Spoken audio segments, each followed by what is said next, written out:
him out, and now he's the governor. And he should say, we'd love to have a safer place. Chicago's a great city potentially. You know, I told you, the head of the Union Pacific Railroad said, sir, save Chicago. It's a great city. It's going to be lost if you don't do it. We have no choice but to do this. And when judges give us rulings that, you know, you don't have to do it, Portland is on fire. Portland's been on fire for years. And not so much saving it. We have to save something else, because I think that's all insurrection. I really think that's really criminal insurrection. So I appreciate the question. These are unsafe places. We're going to make them safe. So you see what's going on in Memphis. Not pretty, but you know what? We're doing a pretty job, because it's going to be a very safe place in a little while. And the people of Memphis are so happy that we're there. And the people of Chicago. So you have black women with MAGA hats on in Chicago, all over the place. They want the guard to come in, or they don't care who comes in. They just want to be safe. And they really don't care. You know, there was one woman, and she was great today. She said, you know what? I don't care if it's the National Guard, the Army, the Marines, the Air Force. I don't care who comes in, as long as we're safe. And that's the way most of the public feels. We're going to make Chicago really great again. And we're going to stop this crime. Then we're going to go to another one, and we're going to go city by city. We're going to have safe cities. And it was so great that we started with our nation's capital, one of the worst. I mean, so many people, every week, somebody was killed. They'd come from Iowa, they'd come from Indiana. They want to see the Jefferson Memorial, the Lincoln Memorial. They want to see something, and they'd get shot. And you'd call their parents, I'm sorry, but your son is dead. And they go, what do you mean he's dead? Came to Washington, D.C. Not anymore. That's not happening anymore. We have a safe place. We have a safe capital. It's as safe as we have probably almost just about in the country. And if you look back 6 months ago, 7 months ago, this was a death trap. You look back during the Biden, I mean, what they did, how badly they managed things. And almost all of these cities, most of these cities are Democrat-run. And we don't care, Democrat, Republican, we're going to make them safe. So we have to save Chicago. It's very important. And you can't have a governor getting up and saying it's good when 11 people were shot over a weekend. What? The Insurrection Act, under what conditions or terms would you? Well, I'd do it if it was necessary. So far it hasn't been necessary, but we have an Insurrection Act for a reason. If I had to enact it, I'd do that. If people were being killed and courts were holding us up, or governors or mayors were holding us up, sure, I'd do that. I mean, I want to make sure that people aren't killed. We have to make sure that our cities are safe. And it's turning out, and we started with D.C. It's been so successful. Think of it. People wouldn't go to restaurants. The restaurants were closing. We were losing a lot of restaurants, as you all know. And now restaurants are opening, and they're thriving. And I went 2 weeks ago, and it was great. I'm going to go again. I felt very safe, very safe. Forgetting about guards and Secret Service, I would have gone. It would have been very safe. D.C. is a great, and look at the cleanliness of D.C. Look at how it's clean. You don't have tents all over the place. We had parks where you couldn't even walk through the park. You had people from tents, and they were violent people. Some of these people were violent people. We have a great, safe capital again. And if you look at it in 6 months from now, it'll be the most beautiful anywhere in the world. It's being cleaned. The graffiti's all gone now. The tents are all gone. We have a capital that you can be proud of, but it'll only get better with time. Mr. President, tomorrow is October 7th, the 2-year anniversary of the original Israeli attack. Do you expect a Gaza deal tomorrow, or any sort of hostage? I think we're going to have it soon. I think we're going to have a deal. It's a hard thing for me to say that when for years and years they've been trying to have a deal with Gaza, but I mean, literally for centuries. Okay, if you really think about it. But we're going to have a Gaza deal. I'm pretty sure. Yeah. And what are you hearing from the talks about the talks? Well, I'm the one that got the hostages back. Remember that, you know. I'm the one that. I was going to ask you that. Yeah, I got them back. Israeli citizens are celebrating what you've accomplished in this deal. Should it come through, there will be a lot of celebration on the streets of Israel. The hostages' families, have they been in contact with you with regard to this deal that could happen? They're so happy about it. It's like They can't breathe. One said, I can't breathe. You know, it's very sad because you have hostages and you have people that are no longer living. But the parents, and I've said this to you many times, the parents want the bodies of their boy back, the bodies of, you know, their loved one back. In most cases, they're young men, and they're dead. And there's probably 32 or so, about that number. Nobody knows exactly what the number is. They want that body back as much as if their son were alive. I've been with them. You know, many have come to the White House, to the Oval Office. I've been with many of the people that I got released. We have a fantastic group working on it. Steve Witkoff has been amazing. Jared, I have Jared. I took Jared out because Jared's a very, you don't find anybody more capable, and we have the A+ team working on it. I think we've made tremendous progress. And yeah, the people of Israel wanted to happen, but the people related to hostages, I mean, you see in Israel tens of thousands of people. They really want the hostages back, and they really want things to end. And I think Hamas now has been, all I can say is they've been fine. They've been fine. I hope it's going to continue that way. I think it will. I really think we're going to have a deal. We have a really good chance of making a deal, and it'll be a lasting deal. We want to have peace. This is beyond Gaza. Gaza's a big deal, but this is really peace in the Middle East. And the amazing thing is we have every Arab country, every Muslim country, we have every country surrounding. They all want. I spoke with President Erdogan of Turkey. He's fantastic. He's been pushing very hard. He's a very powerful guy, and he's been pushing very, very hard to get this deal done. And Hamas has a lot of respect for him. They have a lot of respect for Qatar. They have a lot of respect for UAE and Saudi Arabia. We have everybody is on our side to get this deal done. There's never been anything like it. Nobody's ever seen it. There's always been like 80% of them don't want something done. I think virtually we even had a signal, a very strong signal, as you know, from Iran. They'd like to see this done. Mr. President, Governor Abbott offered up the Texas National Guard to you. Have you had any other conversations with other red state governors? Yeah, I have. They're willing to offer. Every one of them is willing to offer whatever we need. We thank Governor Abbott of Texas. Every one of the red state, as you call them, red state governors is willing to give whatever we need because they want our agents protected. You know, these ICE agents have a tough job. They have to go in and get, in many cases, stone cold criminals, hardened criminals, long-time criminals. And every, essentially, Republican governor has offered up whatever we need. And some Democratic governors also. Daniel? Yeah, Mr. President, thank you. A quick question on the subject of the order. The Biden administration, previously speaking, they shut down Alaska for business. You reversed that, reversed it on day one, you opened it up, going after all the critical minerals. This mission of yours, Secretary Burgum, Secretary Wright, to boost our own independent production of critical minerals, rare earths. It's necessary, Can you just talk right? about how important that is over the next 4 years, sir? Well, it's very necessary. You know, in the past, we were able to go to other countries, buy whatever we want, but all of a sudden, if those countries are hostile, and by the way, China hasn't been. We've made deals with China. You know, they approved the TikTok deal. Everyone said you'd never get the TikTok deal approved. They approved it, and we have great people buying it. Big, strong American companies are buying it, the most prestigious companies there are, actually, and they're going to make sure everything's good. But President Xi was great. He approved it. So I'm not saying hostile, but it's good to have our own minerals. And, you know, we create a tremendous value by creating a road. We build a road that only we can do because we have the rights to do it, number one, and we have the power to do it. And so we build a road that's over 200 miles long through a very beautiful area of the world. Actually, it's incredible. When you look at it, it's incredible. But a rough area from the standpoint of building. So we get a road done. And with that, we unleash billions and billions of dollars of wealth. It's pretty amazing when you think of it. And it's wealth that we need if we're going to be the number one country. You know, we're number one now with AI. You probably read. We're beating everybody with AI at levels that nobody ever thought even possible.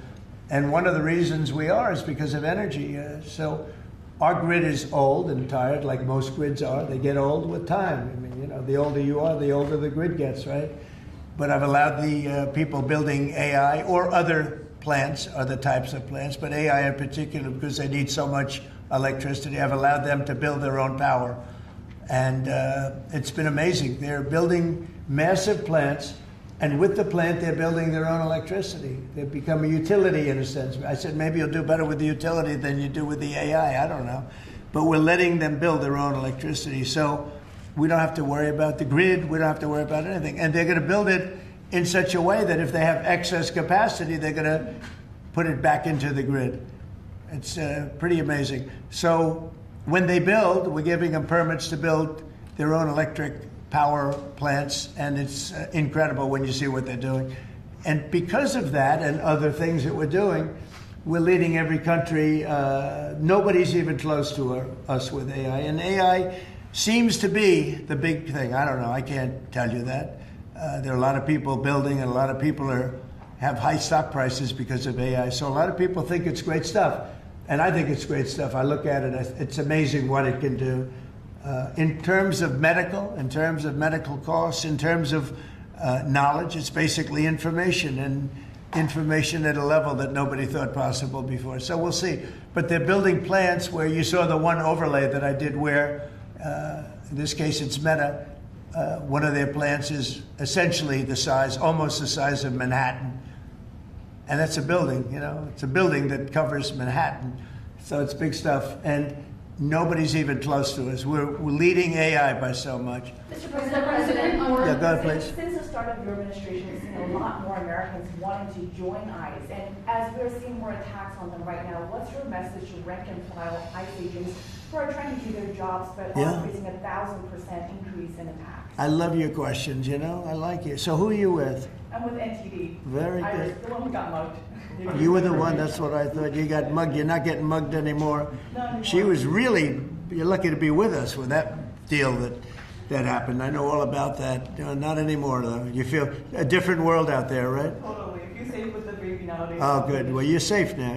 Nobody's going to be hurting you in any way. Thank you, Mr. President. Okay, thank you very much. Mr. President, on the Supreme Court today. Thank you. So the bottom line on your question, we're just going to make things real safe. We're going to have a country that you can be proud of, not a country that you read about every day where somebody gets mugged from behind or hit over the head with a baseball bat. Those people aren't with us any longer. Yeah, please. Mr. President, yes. Thank you very much. Thank you, Mr. President. On today's call with Lula from Brazil, Yeah. are you considering lowering tariffs after the call? Well, I had a great talk with the president of Brazil, who's a good man. I met him actually at the United Nations. I was going up to make a speech and I didn't have a teleprompter. I was walking up to my teleprompter. I said, I don't have a teleprompter. But just before that, I met with President Lula, and I found him to be very good. I mean, we had a very good talk for about, 2 minutes. And then I went up to make a speech, and I was surprised to see, how would you like that one, Doug? I've got every leader in the world sitting out there. My teleprompter isn't on. You know why, Daniel? Because it was a rigged deal. But fortunately, I made a better speech than I would have if I read it off a teleprompter, which is pretty easy to do. So it was quite a day. That was a big day. But we met and we liked each other. And yeah, we had a great conversation. Yeah, we'll start doing business. And are you considering traveling to Brazil for COP30? At some point I would, and he's going to come here. We talked about that. And a follow-up question on Israel. Israel government has been arresting and deporting activists that were traveling to Gaza.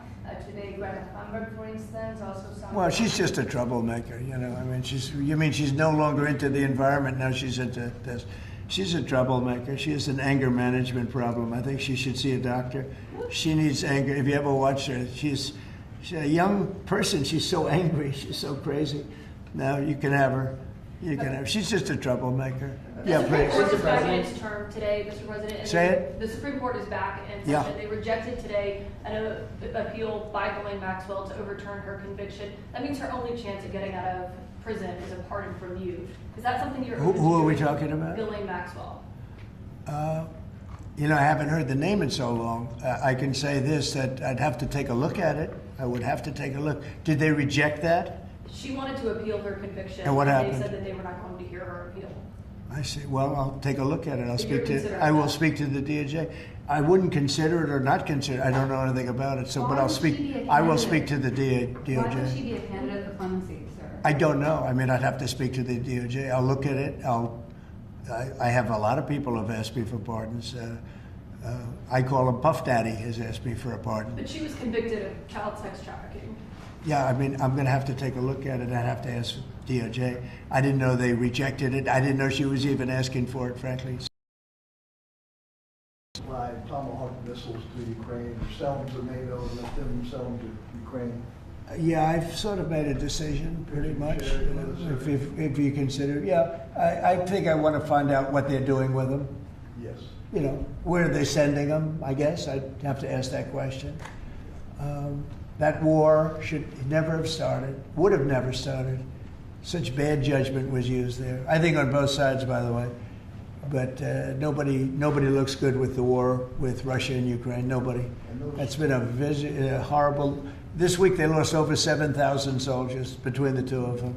And those missiles, This is every week they're losing 7,000, 8,000, 5,000.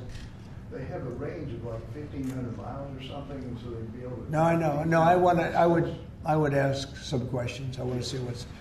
Mr. I'm President, not looking to see. I'm not looking to see escalation. Yes. And tomorrow you're meeting with the Canadian Prime Minister. What's on the agenda for that? Mr. Well, I guess he's going to ask about tariffs because a lot of companies from Canada are moving into the United States. You know, everybody's moving back into the U.S. and he's probably going to be asking about tariffs. They're losing a lot of companies in Canada. They're coming into They left here. They left here 20 years ago, when presidents that sat right at this desk weren't doing their job properly. They were probably good politicians, but they weren't good at business, and they allowed these companies to leave. And all they had to do is do what I'm doing right now. And, you know, I'm not saying it's the easiest thing to do, but it is. It's effective. We're a rich country again. We're a powerful country because, you know, I've ended 7 wars. At least half of them was because of my ability at trade and because of tariffs.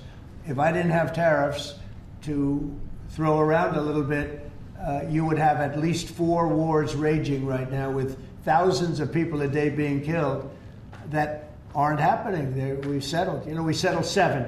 We're getting close to settling 8. That would be a big one. And that's something that could happen. But so I think he's coming probably to talk about tariffs because a lot of companies are leaving Canada to come into the U.S. And they're leaving Mexico. And by the way, they're leaving China. They're leaving all over the world to come into the U.S. And would you Nobody's actually seen anything like it. Would you shift your position on tariffs in response to whatever? Well, I mean, look, my positions turned out to, everybody said I'm right. They find billions of dollars that they didn't even know they had. Recently, they said they found billions of dollars and they couldn't understand. I said, check the tariff shelf. And they come in the next hour and they said, sir, you're right. It was from the tariffs. We're a rich, really rich country again. But more importantly, maybe influence. If I didn't have the power of tariffs, you would have at least 4 of the 7 wars raging.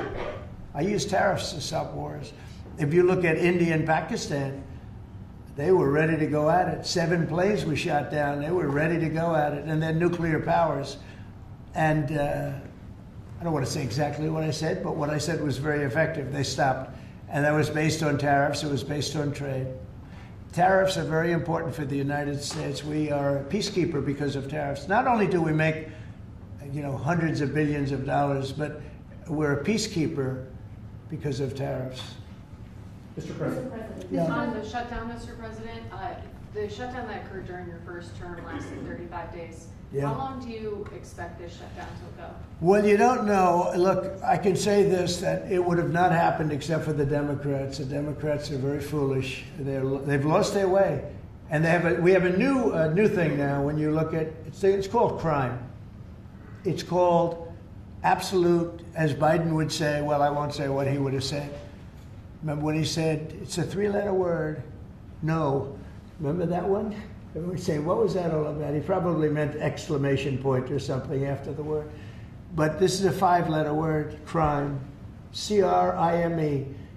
And we want to put it out and are putting it out, and they don't. They don't seem to care about it, but they do care. I believe that Pritzker and this mayor of Chicago that like to say about we have it, they don't have it under control. Not only is it not under control, it's the opposite. And I believe they're afraid, they're scared for their lives. I believe that the Portland people are scared. You look at what's happened with Portland over the years, it's a burning hellhole.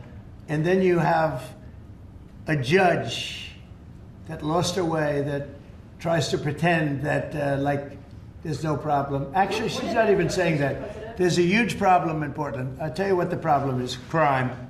Okay, crime. There's a huge problem in Chicago. It's called crime. And we want to put out the crime, and they want to inflame the crime.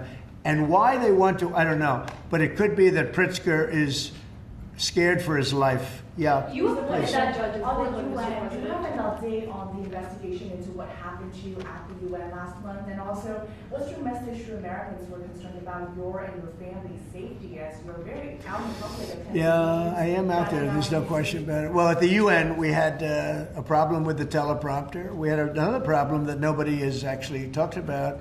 The people in the room didn't hear my speech. Did you know that? The people in the room, they didn't have any loudspeakers, and they didn't hear my speech. And I thought I made a really good speech. I mean, considering I didn't have the use of teleprompter, which is unusual. But I made a speech. I could have walked off the stage. I guess most people, Doug, I think most people would have just said, we'll see you in about a half an hour, right? But, you know, they obviously turned off the I think they turned off the teleprompter, but there was a reason that it didn't work. I actually know the reason. They didn't let the teleprompter person into the room, okay, which is essentially the same thing. So I made a speech. It turned out to be a very good speech, got good reviews. I went out to the audience after the speech. I saw my wife. I said, how good was that speech? Was that unbelievable or what? She said, I didn't hear a word you said. I said, what do you mean? She was sitting in the front. I said, what do you mean? She said, you couldn't hear anything that you said. The speakers were turned off.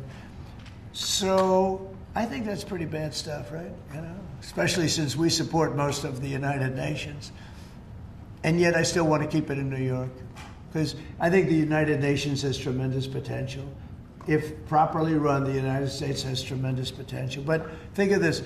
I settled 7 wars. I never spoke to the United Nations about it, not one of them. You look at, and those were wars that were raging a long time, and in many cases. And I settled 7. I never heard from the United. They didn't help me.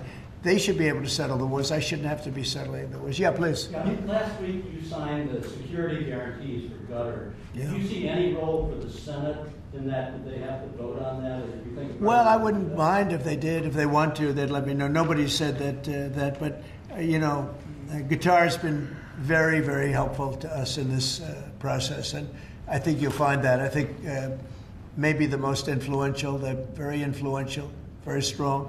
With Hamas, they're very strong. And Turkey's likewise been helpful. I mean, honestly, UAE, Saudi Arabia, everybody's been helpful. I just spoke today with the King of Jordan, and he's been terrific too.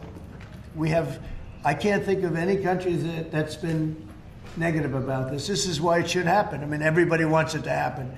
And usually when everybody, including, I think, Hamas, and when they want it to happen, it's going to happen. James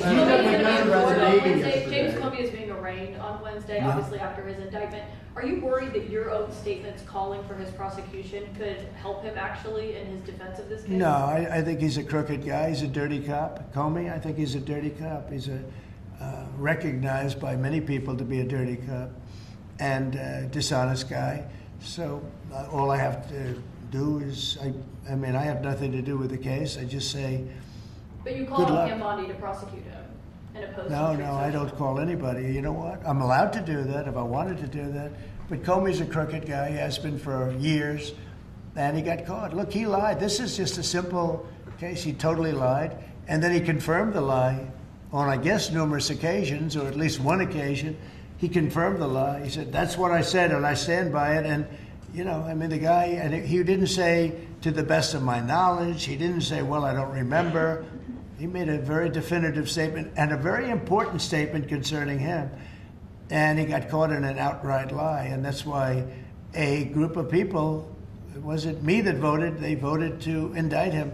But he's a crooked guy, in my opinion, and we'll find out. The court's going to determine that in a little while, I guess. Yeah. You met President, with do you members of the expect to Navy announce farm yesterday, relief Mr. this President. week? Yeah, I'm going to do some farm stuff this weekend. This, You that's met with the members Yeah, of the please. Navy yesterday celebrating It was their unbelievable. 250th. Can you talk about that? And as we get closer to America's 250th, you've initiated a prayer initiative as well. Yeah. Talk to me about both of those events and why they're so important, particularly the prayer initiative going forward to the. Well, we have, and we're dealing, as you know, with all of the different, and not just evangelicals, Christians. We're dealing with lots of different faiths, religions, and I felt for a long time that if a country doesn't have religion, doesn't have faith, doesn't have God, it's going to be very hard to be a good country. There's no reason to be good.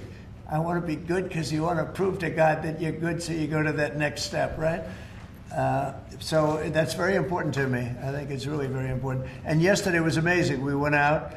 We went to the naval base, the largest in the world, actually, and I saw things that were incredible. The level of I don't want to use the word weapons, but they are weapons. The technology on these planes, on the carriers, on all of the different things that we saw. They gave us missile displays. They did the whole. I don't think they've ever done anything like it, but it was really impressive. And the talent of the pilots, where they can land. The aircraft carriers look massive, but when you put them in the middle of like the Atlantic, or in this case, pretty far off the coast of Virginia, and it's sitting in a big ocean, and it was pretty calm yesterday, but it's still a little bit testy, right? And you'd have these guys land right on a thing and come to a sudden screeching halt, and they're really something. They were taking off yesterday, and they look over, yes, sir, and then you see them, and you see them just get ripped back into the seat because the G-forces are so great. And actually, if you're not in great shape, because they were doing maneuvers that were incredible yesterday, and the admirals were explaining that if you're not in really good shape, you don't make it because you pass out. These guys, and women. I met some women pilots it's incredible what they're able to do. So we saw something that was great, and you saw the spirit, because we had for a couple of thousand. I think they had probably 22,000, largely sailors, all dressed in the most beautiful white. There wasn't a spot on any of those uniforms. I looked at them. It was just a wave of white.